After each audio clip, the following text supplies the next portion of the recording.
Alright guys, welcome back to God of War. The last time we met in God of War. What did we do last time in God of War? By the way, I was checking to make sure my mic was muted or not, because I've done that before, where I started recording and halfway through I realized my mic was on. Because I am a thing called the stupid. But, so, anyway, back to what I was saying. The last time we met in God of War, we finished up the challenge of Atlas, you know, the guy who holds the earth or whatever. I know my Grecian mythology. So now we're actually going to see that door ahead of us after I defeat these enemies here. We're going to throw that skull of the architect's son, I believe, or one of his kids, into the door, and that's going to open, and that's going to be our gateway to the next challenge, which is the challenge of Poseidon. And if you can't guess what that challenge is going to entail just by the name alone, I honestly don't know what to tell you. Yeah, I really got nothing now. I mean, it's hard to, this is, the problem with this type of game is that, there's not many cutscenes. That's just kind of the disadvantage of older games, I would say. It's just that there's not a lot of cutscenes, there's nothing to talk about in terms of the story. Especially hack and slashes like this, because, Devil May Cry had this. I had this problem back in Devil May Cry, where I had nothing to talk about, because the story just, there wasn't much story to talk about. I was talking about stuff that was happening in the present with Devil May Cry. And, I love Devil May Cry to death, but, Devil May Cry 1 and 2 are probably the most boring games in the series because of it. Especially if you're doing post-commentary. And God of War is no different. Though I do think that God of War gets almost immediately better. Oh, apparently I've been disconnected from the access point. That's just my Wi-Fi disconnected. And that's how you know I was playing the remaster, by the way. That, and also, I said so. I said so at the beginning of the Let's Play. I do own the original version of this game. Oh, I was connected back, wasn't I? I do own the original version of God of War. And in terms of differences, there isn't really anything major. I mean, yeah, this is, by the way, this is really simple. You're running away until you saw those stairs, and then you run on top of this thing. Or, just walk on it like this. As long as you don't fall off, you're good.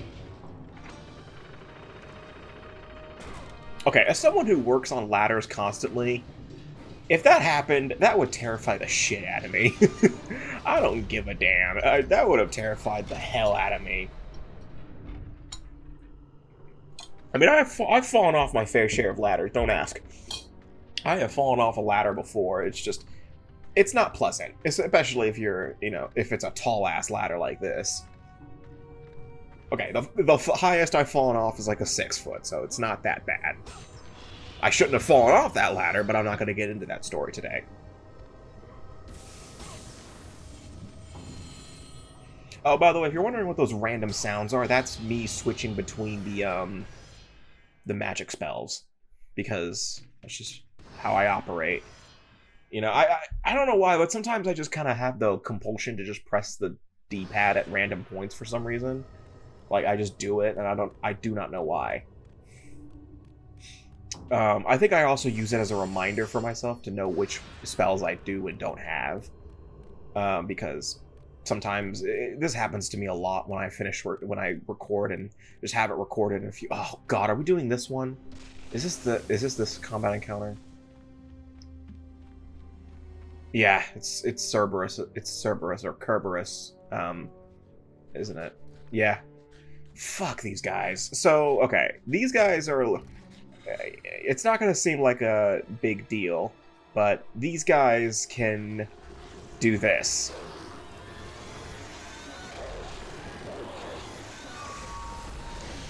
Yeah, if you leave them alive long enough, they'll do that. And yeah, so my main recommendation, kill. Kill! Just need to put in the Steve Harvey, kill! But yeah, that's really all there is to this. I mean, nothing, no new territory here. I mean, yeah. Back to what I was saying about... What was I talking about? There's not a lot to talk about today. Well, Persona 3 Portable was just released on PC today. I got myself a copy for Steam Deck. By the way, I have one of those. It's actually a really great handheld. If you figure out emulation and stuff like that, it's really fun to use, because I use it as an emulation machine, but I also do intend to use it for, like, JRPGs and stuff, because, why not? I would probably use it for, like, Final Fantasy, or maybe some indie games like Hollow Knight, stuff like that.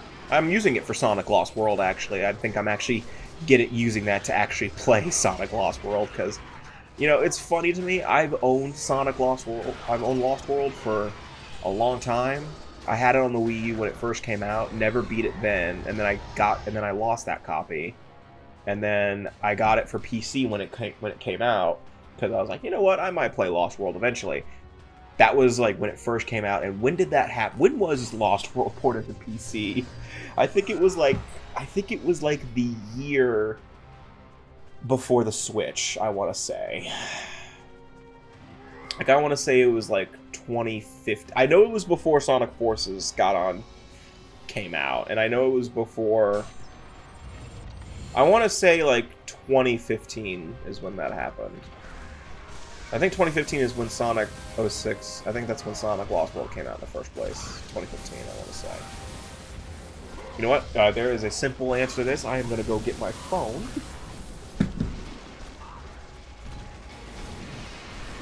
Because I am 100% convinced Sonic Lost World was ported to PC in 2015, but I am a idiot. I am a person who does not remember dates well, especially for games that are pretty mediocre at best. Okay, actually, in all honesty, Sonic Lost World wasn't that bad. It has its problems, and I would get into depth with that. I will most likely get into depth with that when I do Sonic Lost World in like 20 years. Not Sonic.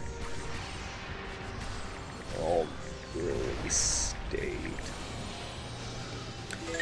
No. Sorry about that, my phone decided to tell me it's going to be warmer tomorrow. So Sonic Lost World originally came out in 2013, but I know that ain't right for the PC. For Windows devices, it was 2015. I was right. Yeah. It was in 2015. I do have the 3DS version of Lost World. That version, Jesus Christ. I hate that version. I hate myself for 100%ing it. I got the Chaos Emeralds for that game. Still hate myself for that. Then again, that game came out in 2013, so I was basically a Sonic fanboy at that time who refused to say any Sonic game was bad. And then Sonic Forces happened. Actually, no, Sonic Boom happened. Yeah, I honestly don't know, like looking back, especially like when I was a kid, I actually used to really like Sonic 06. Like, I actually really thought, I legitimately thought 06 was a good game. And I was, like, when I first played it, I was, like, really young. I didn't know what a good game versus a bad game was. I just was so used to, I think I was just a blind idiot. I was just stupid and didn't realize what was so bad about it. Because I had little to no problem with it. By the way, what is this for? What is this block for? I don't remember this. Like, there's no, like, thing there. I mean, it's not for this area. I doubt they would do that, especially considering... I mean, I guess it was just to shield me from the archers for a little bit, maybe? Judging from the arrows on it. But, I don't know. What do I look like? A professional? Like, I used to love Sonic 06. I used to really love Sonic Unleashed. I actually didn't like Shadow the Hedgehog at all as a kid. Not because of the reasons I don't like it now. I just could never beat the final boss. I could never do it. And mainly because I didn't know there was a last story. I thought, it was like, man, I beat all the levels. It's like, why I beat all the levels, but I still feel like the game's not done yet. Because I played Sonic Adventure and Sonic Adventure 2 so much as a kid, knowing, hey, when I beat a story, when I do every level, you know, you usually get the last story. But what I didn't know is you had to get all 10 endings. I didn't realize I wasn't doing that. I was just beating the levels and not the actual boss fights at the end. I didn't know how the morality system worked. I still don't, but I'm not looking forward to that game because that means I'm gonna admit it. I never beat the final boss of Shadow the Hedgehog. Never done it. And I guess I should do it sometime soon, but it will be an interesting Let's Play because it will probably be very, like, there will probably be a certain point where I don't remember what the fuck to do. Like, I don't go back, I haven't played Shadow the Hedgehog since I was a kid, except for, like, that test video where I just played Westopolis. Like, I can tell you where everything is in Westopolis, but, you know, I only use Shadow the Hedgehog for testing purposes half the time. Like, I don't remember a single thing about Shadow the Hedgehog. You know, I remember its soundtrack, actually. I actually really like the soundtrack, but that's just kind of a given with Sonic at this point. Like, I used to love Sonic Unleashed. I still kind of do. I actually do like the Werehog levels. Okay, hold on, let me talk about this room real quick. So this room right here, once you pull this lever, the door is going to rotate around. And, you know, God of War likes to tempt you with treasure chests and death traps. Here's one of those instances. So what you need to do is you need to open the treasure chest and roll out. If you are stuck in there, you die instantly, and you have to start all over. You're waiting until the doorway reaches the safe point, but, you know, the game's going to tempt you with red orbs. You have barely enough time to get in there and pull the chest open. If you take too long to actually open the chest, you're done for. So what we're going to do is hug the doorway, open the chest, and then dodge roll out. It might be a little hard to aim with the dodge roll because, you know, the dodge roll, it's on the right analog stick, and it's very, and, you know, analog sticks are sensitive. So, just be careful, and yeah. But this should be the safe zone right here. Yeah, this is the way out. You're done here.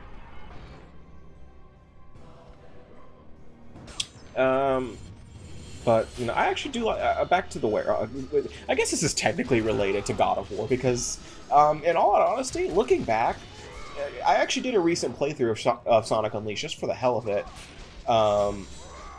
You know, the Werehog kind of just controls like Kratos.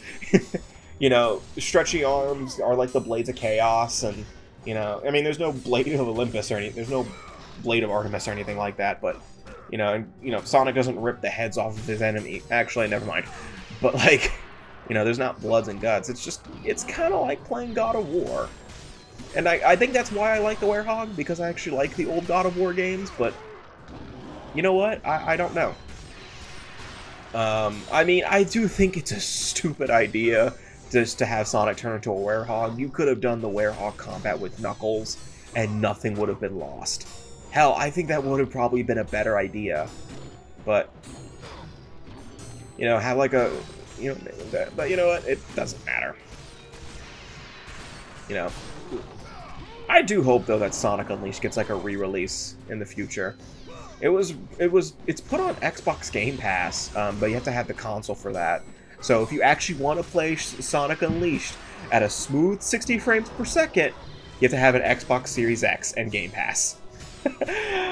Yeah, for those who don't know, Sonic Unleashed is actually rather notorious for its very, very shaky frame rate, especially in a level called in the level Jungle Joyride or Adabat, where it turned into a freaking PowerPoint presentation at some points, and it's hilarious.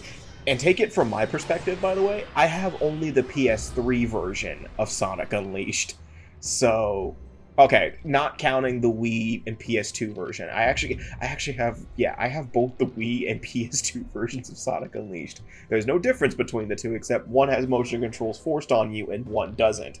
Can you guess which one's which? Okay, actually, technically the Wii doesn't... Oh, there's the other Muse's Key, by the way. Technically, the Wii version isn't forced, but if you're like me and only has a Wii U, yeah, I actually have one of those glorified doorstops, then you're stuck with the motion controls, and that's gonna be fun. But, like, Jesus. Sonic Unleashed, though, I actually really did enjoy my time. I love the boost. I love the daytime stages with modern Sonic. You know, I love the boost formula. You know, Sonic Forces, but you know, I think Sonic Unleashed, Sonic Colors did a really good job with the boost formula, and to some extent, and Sonic Generations too. It was just Forces where it kind of fell apart, and I don't understand what happened. Like, I don't know what's been going on, what happened with Sonic Team, what's been going on with Sonic lately. You know, we had a good thing going. You know, I know that from 2005 to, I want to say, 2010 was considered the dark ages of Sonic, and now we sort of regressed back to that state after Sonic Boom with Sonic Boom, and I don't know how that happened. You know, I don't know what the... Oh my god, I'm getting juggled. Here's one of those instances again where Kratos is grabbing the wrong freaking enemy. Because Kratos wants to give everybody a hug. But, like... You know, Sonic Boom was just... You know, I played Rise of Lyric a little bit. I hated every second of it. And now he's just not even grabbing him. Now he is. Like, I hated Rise of Lyric, but, you know, I will admit, I think Shattered Crystal was pretty good for what it tried to do. And Fire and Ice was actually pretty okay. I played a little bit of that. It was good. I had a good time. And then, you know, then we had, like, Sonic Forces... Okay. Forces is not terrible, but it's not, like... It's not good. It's very... average. You know, it's a Sonic game that says, like, the moment you mention Sonic Forces, people will be like, what the hell is that? And then you mention an aspect of Forces, like you say, oh, the one with Infinite in it. And they're like, oh, yeah, that game happened. And that's why I'm actually really happy with Frontiers. You know, I stated that in my review, that I'm really happy with Frontiers and, you know, how that turned out to be a pretty decent adventure. You know, there's still some aspects of Frontiers that I'm not a huge fan of. Like, I'm not a big fan of the stage aesthetics that they used, which was just Green Hill Zone, Chemical Plant, and a couple others. You know, I love those levels, but we really need to stop using them. But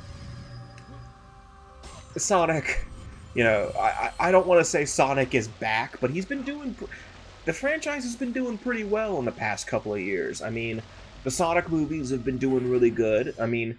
The first movie kind of had no choice, considering that it was really only one of, like, 2 movies that came out in 2020. But, you know, it was, even if you aren't taking into consideration that there was a global pandemic when that movie came out, Sonic 1 was still a fundamentally good movie. You know, it wasn't like a cinematic, groundbreaking masterpiece or anything like that. It was not anything like that. But, you know, if you're a Sonic fan, you enjoyed it. If you're a kid, you enjoyed it. If you're neither one of those, you probably didn't care. You know, and same for Sonic 2. Actually, I think Sonic 2, though, is just, like, much better than Sonic 1. Yeah, just like the game. But, like, you know, Sonic 2 was a great film. I actually really enjoyed it last year, and I can't wait for Sonic 3 to come out in, like, I think it's 2024? That's what I've been hearing. And I've heard a rumor or a thing going around that the next Avatar movie, not Blue Aliens, the Blue Aliens one, the overrated one, is coming out at the same time. And damn it, I don't like. I'm gonna be honest. I hate Avatar. I hate those movies. I haven't seen Way of Water. I have no intention of doing so because I didn't even like the first movie. So, okay, I'm not gonna say okay. Visually, yes, the movie is stunning, but the thing is, to me, visuals are not everything. You know, I like a good story, and Avatar's a story. Yeah, it's just an Avatar. It's just a story. It's a story that's just kind of by the numbers. You kind of expect everything to happen, and that's just kind of the general rule with a lot of things, I guess, these days. Marvel does it all the time, yet I still enjoy going out of my way to see them. But the thing I think about Marvel is that their way of doing it is more interesting to me. Like, there is certainly a Marvel formula these days, but at the same time, I don't know what it is to me, but Marvel is just much more interesting than I usually think it is. Like, I will admit there have been some pretty bad Marvel movies lately. Like, in all honesty, oh yeah, okay, this puzzle. We have to sacrifice somebody. Not me.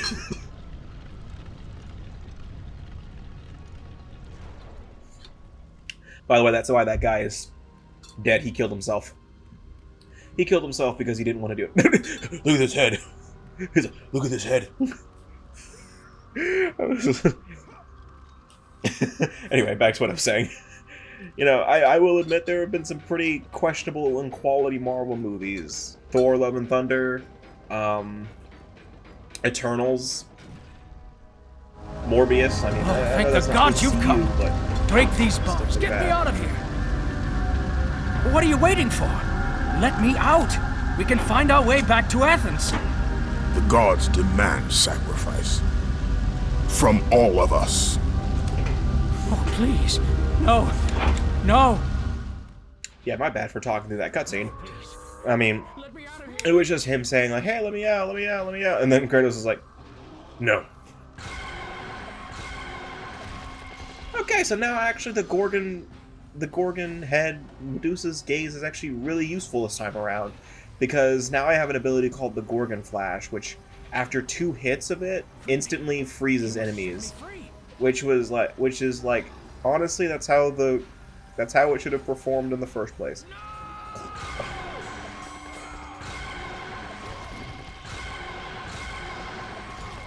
Thank God it's a Gorgon flashing her eyes. Oh, God. So, I was just saying. You know, I don't think every Marvel movie is great. I have my ones that I don't like. For like every Spider-Man No Way Home, I can probably show you a freaking Eternals. You know, and I do look forward to the future of the MCU with Quantumania coming out later late in February. Actually, I actually look forward to that. Like, we're less than a month away from the beginning of the next phase, which is fun. Which I look forward to. And I think after Ant-Man is Guardians 3. Oh yeah, I think this year is going to be showing a range for Chris Pratt, if I'm thinking correctly, because Guardians 3 comes out, and then like almost a week or almost a month after that is the Mario movie. So we're going to probably see Chris Pratt like being very serious and emotional during Guardians of the Galaxy Volume 3, and then he's going to be going, okay, I can't do the Mario voice because that's not how Chris Pratt sounds. He's going to go in Yahoo for the Mario movie. Okay, yeah. Mario movie. Jesus. I don't know how I feel about it. It looks good. It's just Chris Pratt, man. He's the only person in that entire cast that is just like, I'm not impressed. You know, I forgot the girl who plays Peach. I forgot her name. But, you know, she sounds great. Jack Black is great as Bowser. I don't know how Donkey Kong sounds yet. We haven't heard Donkey Kong talk. But I swear to whatever god there is, if I hear the Seth Rogen laugh, I'm done. Like, it's just, oh god, if I hear Donkey Kong go, I'm just gonna fucking lose it. But Jack Black as Bowser is really good. Keegan-Michael Key, though, is Toad. Honestly, I was not expecting him to sound really good as Toad. Like, just, I was not expecting it. Because, you know, when I think of Keegan-Michael Key, I think of all of his stuff as Key and Peele. You know, that's not really a hard thing. But, you know, I always think of, like, some of the sketches, like, you know, the Aaron sketch is a huge example. The anger translator for Obama. I always think of those. So, you know, it's just the thought of Toad sounding like that at times is what's, you know, was scaring me. But, you know, hearing him in both trailers, he actually sounds really good, and I will admit that. Save me from this barbarian! Please! Please! I'm begging you on your humanity. Don't do this! Please! I don't have any humanity left.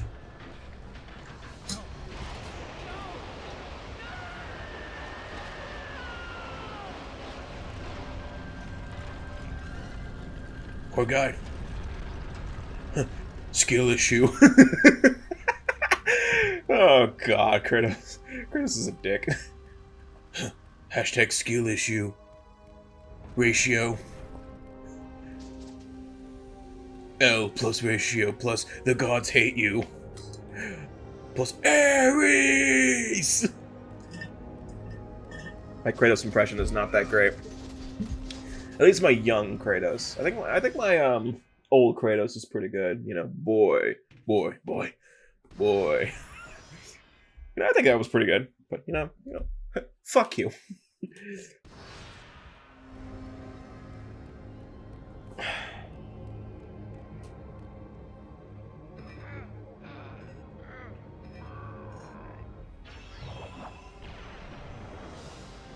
So now we have Poseidon's Trident, which allows us to breathe underwater. Yeah, that's it. So yeah, we could swim before, but we couldn't go underwater. It didn't work underwater, but now, I don't know, I guess Poseidon's Trident gives us that power so we can go underwater and breathe indefinitely. So now we don't have to worry about an air meter. It just makes me want like a orchestral epic version of the drowning theme from Sonic. I think that exists somewhere. I could look that up if I wanted to.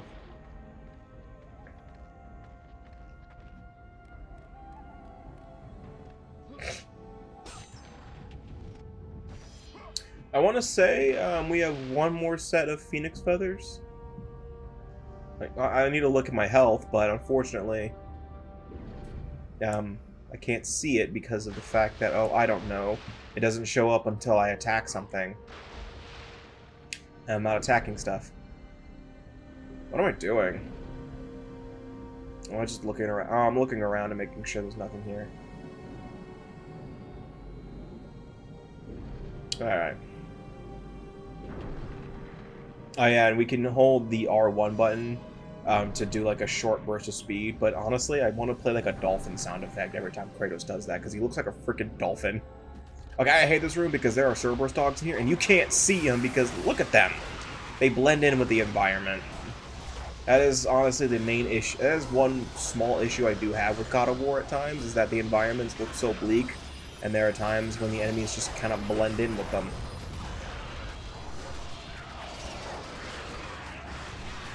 But, you know, honestly though, at the same time, just mash the square button and attack the air, and if the screen shakes, you're hitting something. Or if the combo meter goes up too, I guess that works too, but... Ow! Oh, dick!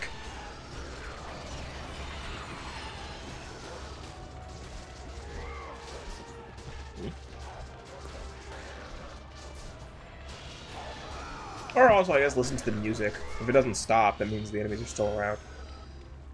Yeah. They're gone.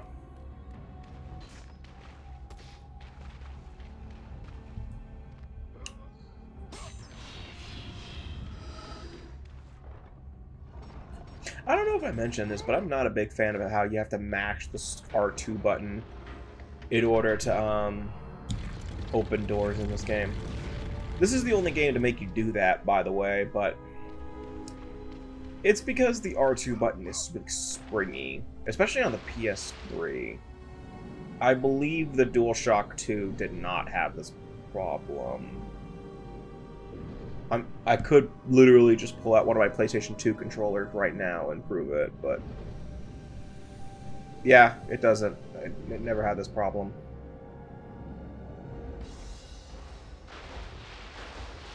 Oh, god damn it! Oh, Zeus, damn it!